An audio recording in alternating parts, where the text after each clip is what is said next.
Result के बारे में चिंता नहीं करना, हमें प्रोसेस को एंजॉय करना है।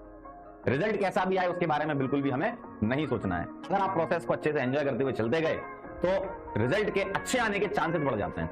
अगर आप पहले से ही रिजल्ट के बारे में सोचोगे कि सर मैं ये कैसे करूंगा यार, सर मेरा सिलेक्शन होगा कि नहीं होगा, ये सारी बातें आप दिमाग से निकाल दें। हम क्या करते हैं, हम बाकी सारी चीजें छोड़ के सिर्फ एंड रिजल्ट पर फोकस होते हैं, उसके बारे में आपको बात ही नहीं करनी है। ट्रेनिंग के दौरान आप मैच के रिजल्ट के बारे में थोड़ी बात करते हो। ट्रेनिंग के दौरान आप सिर्फ ट्रेनिंग करते हो, आप अपनी स्किल्स बढ़ाते हो, आप अच्छा खेलते हो। प्रैक्टिस में जितना अच्छा खेलोगे मैच में भी उतना अच्छा खेलोगे। तो आपको एंड रिजल्ट पर फोकस नहीं करना, भाई जब मैच होगा तब देख लेंगे। लेकिन उसके लिए जो आपकी तैयारियां हैं, ट्रेनिंग जो आपकी है, प्रैक्टिस सेशन जो आपके हैं, वो आपको अच्छे से अटेंड करना है। ठीक है, बहुत सारी चीजें आपको पहले से ही पता है, पिछले आपके जितने पाप हुए हैं वो भी आप जानते हो, और जिंदगी आपको बहुत बार मौके नहीं देती है। तो ये एक मौका है, इसी को आप आखिरी मौका मान के चलें। आप ये ना सोचें कि चलो इस साल हम ये कर लेंगे, अगले साल फिर से देख लेंगे। नहीं, आप ये समझो कि मेरे पास ये आखिरी मौका है और मुझे एकदम इसी मौके में लड़ाई करनी है और जीतना है। एक ही मौका है आपके पास, इसके अलावा कुछ भी नहीं है। तो अगर आप अपने दिमाग में ये बिठाओगे कि मेरे पास एक ही मौका है, और हाँ अपने अंदर कॉन्फिडेंस जरूरी है। अपने अंदर भाई, अगर तुम्हें खुद ही नहीं लग रहा कि मेरा सिलेक्शन होगा तो ऊपर वाला भी बोलेगा भाई ये तो पहली मना कर रहा है। ऊपर वाला उसी की मदद करता है ना जो खुद मेहनत करने के लिए तैयार रहता है। तो सबसे पहली और इंपॉर्टेंट बात जो पहले पेज पर आपको लिखनी है वो यही लिखनी है। हर साल बच्चों को बताता हूं मैं ये, सबसे पहले पेज पर, सबसे पहले पेज पर आपको ये लिखना है। सबसे जो आपकी नई कॉपी, आप ताजा ताजा कॉपी लाए हो, याद करो, अरे देखो ना अपनी कॉपी कितनी सुंदर लग रही है आज पहले दिन, आपने उसमें नाम लिखा है अपना, बस उसी नाम के ऊपर लिख लो मेरा सिलेक्शन होगा। और जब कभी भी आप ऑर्गेनिक केमिस्ट्री पढ़ने के लिए अपनी कॉपी खोलो तो पहला पेज पहले देखा करो, उसके बाद अंदर की बातें होंगी। फर्स्ट पेज सबसे पहले देखना है तुम्हें। और जो भी आपका स्टडी रूम है, जो भी आपका स्टडी रूम है, ट्राई करो स्टडी टेबल पर बैठ के अच्छे से तैयारी से पढ़ाई करो।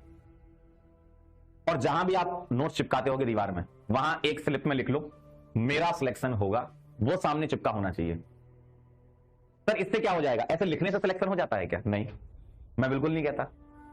लेकिन ये चीज जब तुम्हें बार बार दिखेगी ना, तो ये चीज तुम्हें प्रेरित करेगी कि हाँ यार, मतलब दिमाग में एक सबकॉन्शियस माइंड में आपके ये आ जाएगी मेरा सिलेक्शन होगा, मतलब मुझे सिलेक्ट होना है।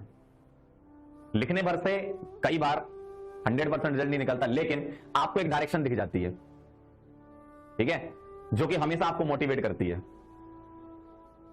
ऐसा थोड़ी होता है सर कि मेरा सिलेक्शन हो गया, नहीं, मेहनत करनी पड़ेगी। लेकिन कुछ लाइंस ऐसी होती है ना जो आपके जीवन में इंपैक्ट करेंगी। उनमें से एक लाइन आप ये बना लो, जब आप सिलेक्ट हो जाओगे ना तब आप इस लाइन को याद करोगे, जब आप डॉक्टर बन जाओगे ना तब आप इस लाइन को याद करोगे। तो इसलिए ये सबसे इंपॉर्टेंट चीज है, अपने अंदर भरोसा, अपने अंदर भरोसा। और आपके कमरे में मिरर तो होगा, आप उस मिरर में डेली देख के बोले मेरा सिलेक्शन होगा, मेरा सिलेक्शन होकर ही रहेगा। और फिर अपने दिन की शुरुआत करें। हमेशा दिन की शुरुआत एक पॉजिटिव नोट से करें। देखो दुनिया में बहुत सारी चीजें हैं, पॉजिटिव भी है नेगेटिव भी है। तुम अपना अच्छा करो ना। तुम किस लिए आए हो, तुमने क्यों स्टार्ट किया, तुम्हें सिलेक्ट होना है। उसके लिए जो जो चीजें होती हैं वो हम आपको पूरा सपोर्ट कर रहे हैं।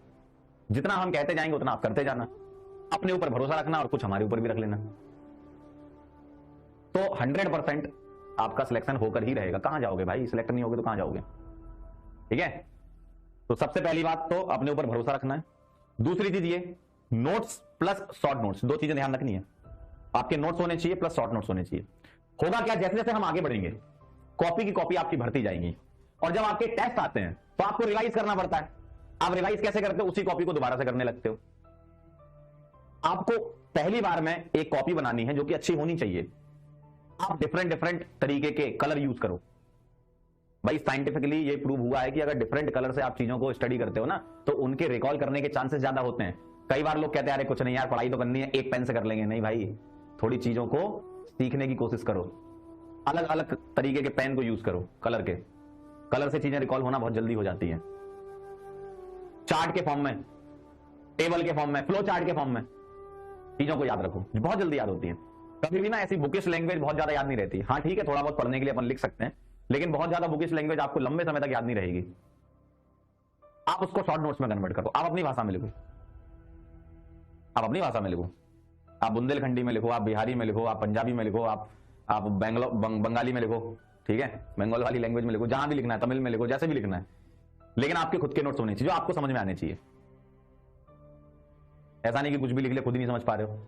अच्छे से पहले आपको एनालिसिस करना है किसका, जैसे लेक्चर चल रहा है इसके साथ साथ नोट्स बनाते जाएंगे, और जब आप रिवाइज कर रहे होगे ना तो उस टाइम पे शॉर्ट नोट्स में कन्वर्ट कर लेंगे हम। आप ये ट्राई करो कि अगर मैं यहां पर 15 स्लाइड या 20 स्लाइड पढ़ा रहा हूं तो आपकी ये टेंडेंसी होनी चाहिए कि सर 3 से 4 या 5 पेज में मैं पूरे के पूरे एक लेक्चर के नोट्स रेडी कर लेंगे, शॉर्ट नोट्स। उसके मैं आपको तरीके भी बताऊंगा, धीमे धीमे आपके तरीके भी आएंगे, है ना। कह रहा हम तो मराठी में लिखें, बिल्कुल लिखो, मारवाड़ी में लिखो, कोई दिक्कत नहीं, जिसमें भी लिखना है आपको लिखो, लेकिन at the end of the day आपको रिकॉल होनी चाहिए चीजें। जब सवाल लगा रहे हो तो आपके पास तुरंत दिमाग में आना चाहिए, अच्छा ऐसा ऐसा था। अब दिमाग में कोई सा भी आए, चाहे दिमाग में इंग्लिश में आए, चाहे दिमाग में मारवाड़ी में आए, चाहे बुंदेलखंडी में आए, चाहे तमिल में आए, अल्टीमेट एम हमारा क्या है, क्वेश्चन आया उसका हमें सॉल्यूशन निकालना है, ठीक है। तो ये तो मैंने बता दिया, शॉर्ट नोट्स भी साथ साथ आपको बनाते जाना है। तीसरी बहुत इंपॉर्टेंट चीज है टेस्ट। टेस्ट से आपको पता चलता है कि आप किस जगह खड़े हैं और आपको कितना सुधार करना है। भाई जब तक आप टेस्ट नहीं दोगे, कई लोग ऐसे ही होते हैं, टेस्ट ही नहीं देते हैं, कहते हैं हम तो थ्योरी पढ़ लेंगे काम हो जाएगा। अरे नहीं, थ्योरी का भी इंपॉर्टेंस है, थ्योरी पढ़ोगे तो चीजें क्लियर होंगी, फिर आप उससे क्वेश्चन प्रैक्टिस करते हो। ऑब्जेक्टिव पेपर होते हैं, क्या बढ़िया मस्त चीज है, 4 ऑप्शन में चुनना है, आपको कोई डिटेल में तो लिखवा नहीं रहा। कितना आसान पैटर्न है भाई, इससे आसान पैटर्न क्या हो सकता है। अगर सब्जेक्टिव पेपर होता तुम्हारा तो सोचो कितनी हालत खराब हो जाती तुम्हारी।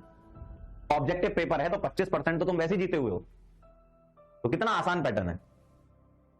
ऑब्जेक्टिव बहुत आसान पैटर्न होता है, और ऑर्गेनिक में तो ऐसा ऐसा होगा ना, 4 ऑप्शन देख के आप मुंह पे बोल दोगे यार इसकी तो शकल ही नहीं लग रही, अरे ये तो हो ही नहीं सकता, ऐसा भी होता है।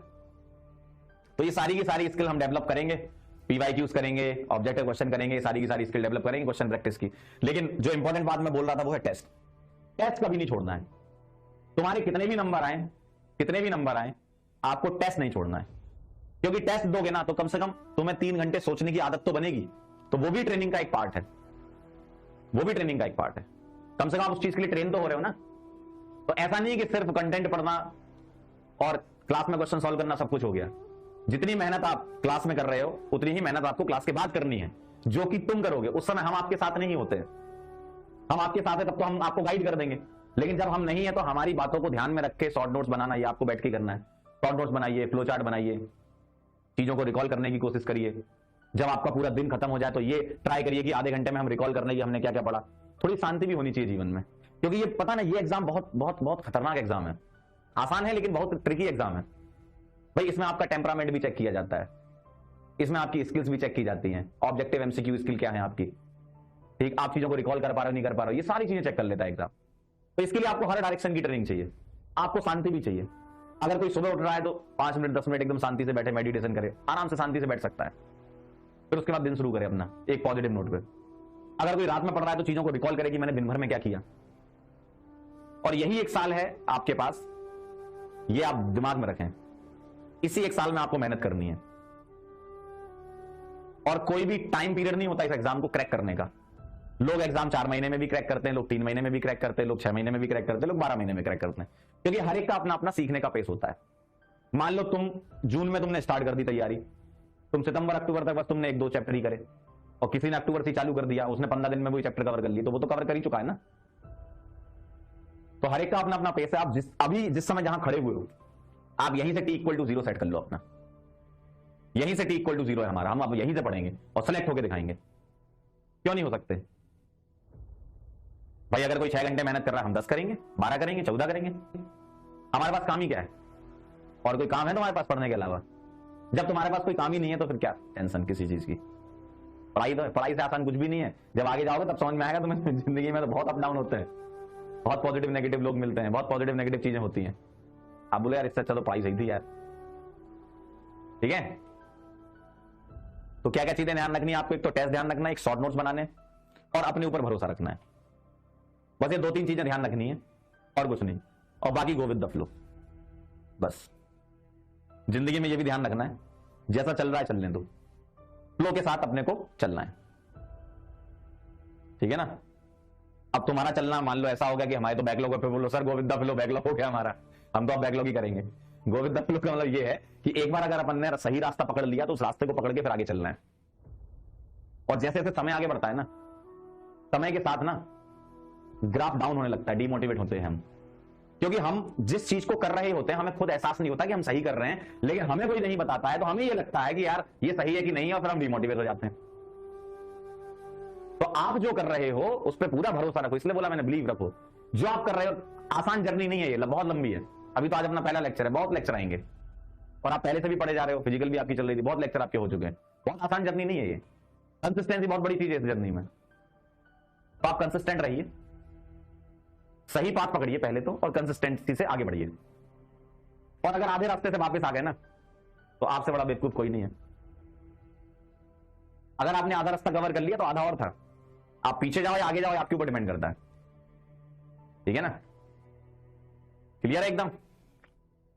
तो ये कुछ बातें थी जो हमें आपसे करनी थी स्टार्टिंग में, ताकि आपको एकदम क्लियर रहे एजेंडा की क्या करने वाले हैं हम, क्या करने वाले हैं। फिर से जरा रिपीट कर दो जरा चैट बॉक्स में लिख के, जल्दी फटाफट से रिपीट कर दो। क्या 3 चीजें मैंने क्या बोली? पहली, number 1 short notes, number 2 test नहीं छोड़ना, नंबर 3 कंसिस्टेंसी।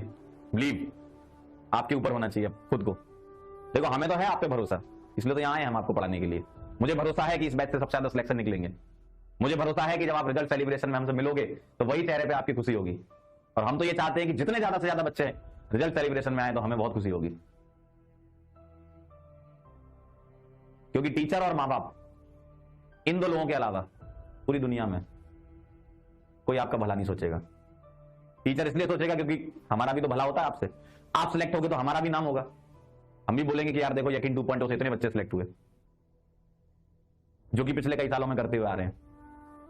और आपके मां बाप से ज्यादा अच्छा तो आपके बारे में कोई सोच ही नहीं सकता। ठीक है, तो बस ये ध्यान रखें अपनी जिंदगी में रिश्तेदारों से एकदम दूर रहना। ये एकदम सही लिखा एक बच्चे ने, रिश्तेदारों के ताने और अरिजीत के गाने सीधे दिल पे लगते हैं, ये बात भी सही है। उनको तो हम रिजल्ट से बताएंगे।